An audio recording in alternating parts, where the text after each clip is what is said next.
Athena took the shape of a feeble old woman and hobbled over to Arachne's hut, joining the crowd that had gathered to watch the weaver do her thing.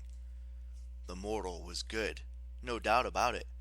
Arachne wove scenes of mountains and waterfalls, cities shimmering in the afternoon heat, animals prowling in the forests, and sea monsters so terrifying they looked ready to leap out of the fabric and attack. Arachne churned out the tapestries with inhuman speed, flinging them to the crowd as prizes, firing them from her t-shirt cannon, making all the spectators happy and valuable parting gifts. The girl didn't seem greedy. She just wanted to share her work with the world. Athena respected that. This mortal Arachne hadn't come from a rich family or gone to a fancy school. She had no advantages, and she'd made something of herself from skill alone. Athena decided to give Arachne the benefit of a doubt. The goddess pushed away from her crowd and began to speak to Arachne as the young girl worked. "You know, dearie," the old lady Athena said, "I may be old, but I've gained some wisdom with my age. Would you accept some advice?" Arachne just grunted. She was busy with her weaving and didn't want any words of wisdom, but she said nothing. "You're very talented," Athena continued. "There's absolutely no harm in gaining the praise of other humans. You've earned it. But I hope you've given the goddess Athena proper credit for your talents. She invented weaving, after all, and she grants talent to mortals like you." Arachne stopped weaving and glared at the old lady. "Nobody granted me anything, Grandma. Maybe your eyes have gone bad, but look at this tapestry. I made this. I don't need to thank anyone else for my hard work." Athena tried to keep her cool. "You are proud, I see that, and rightly so, but you are dishonoring the goddess. If I were you, I would ask her forgiveness right now. I'm sure she would grant it to you. She is merciful to all who—" "Get lost, Grandma," Arachne snapped.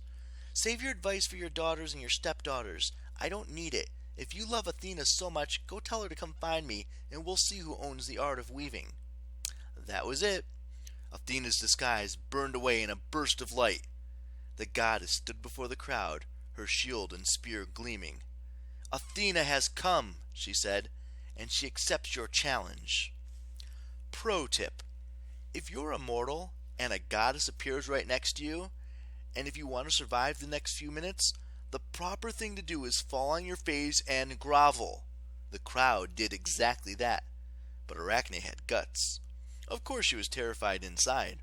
Her face went pale, then flushed red, then turned pale again, but she managed to stand and glare at the goddess. "Fine, let's see what you got, old lady." "Ooh," the crowd said. "What I've got?" Athena shot back. "The little girl from Lydia's is going to show me how to weave. When I get through, this crowd's going to be using your tapestries for toilet paper."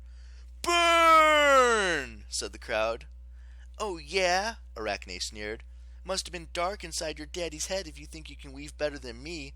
Zeus probably swallowed your mama just to keep you from getting born and embarrassing yourself." "Oh, snap!" the crowd yelled. "Oh yeah?" Athena growled. "Well, your mama—" The goddess took a deep breath. "You know what? That's enough trash talk. It's time to weave. 1 tapestry each. Winner gets bragging rights." "Uh-huh." Arachne put her fist on her hips. "And who decides the winner? You?" "Yes," Athena said simply. "On the river Styx I promise a fair judgment. Unless you'd like these mortals to decide between us." Arachne looked at the terrified mortals and realized she was in a hopeless situation. Obviously, the mortals would decide for Athena, no matter how good Arachne's weaving was. They wouldn't want to get zapped into ashes or turned into warthogs for angering the goddess. Arachne didn't believe for a minute that Athena would be fair, but maybe gods really did have to keep their promises if they swore on the river Styx. Arachne decided that she had no choice, so she might as well go out in style. "Bring it on, Athena. You want to borrow my loom, or do you need a special one with training wheels?" Athena clenched her teeth. "I've got my own loom, thanks."